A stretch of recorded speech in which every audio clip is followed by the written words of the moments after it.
দেখে তো এখন আমার মাথাই ঘুরে যায়। কতগুলো চ্যানেলে যে আমি দেখলাম যে মেয়েরা খুব সুন্দর সেজে কলেজে যাচ্ছে এক্সাম দিতে।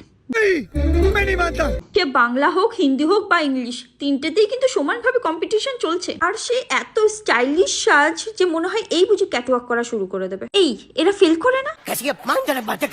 আমি তো ছাতা ওরকম সেজে যদি এক্সামে যেতাম তাহলে প্রথমত টিচার এমন ভাবে তাকাতো যে আমি বসতেই পারতাম না এক্সাম হলে, আর সেকেন্ডত যদি এক্সাম হলে বসতেও পারতাম তো ডাহা ফিল করতাম। আর আমার হতচ্ছাড়া বন্ধুগুলো তো আমাকে খচিয়ে পাগল করে দিত, ওখান থেকে পালিয়ে বাঁচতেও তো আমাকে। আর খুঁজে খুঁজে জোগাড়ও করেছিলাম সব বন্ধুগুলোকে, সবগুলো আমার মতো স্টাইলে এসো কেউ বোঝে না, যা পারবে তাই পরে নিয়ে চলে আসলেই হলো। কিন্তু ভালো হোক ইউটিউবের, যে এত বছর পর অন্ততপক্ষে এই চ্যানেলের জন্য আমার মেকআপের উপর একটু ইন্টারেস্ট এসছে, আর আমি টিউটোরিয়াল দেখে নিয়ে অনেকটাই মেকআপ শিখেছি। এখন খুব দুঃখ হয় জানো যে তখন কেন যে একটু মেকআপ শিখলাম না, শিখলে হয়তো আমার ক্রাশকে একটু ইমপ্রেস করতে পারতাম আমি। ধুর ছাড়ো।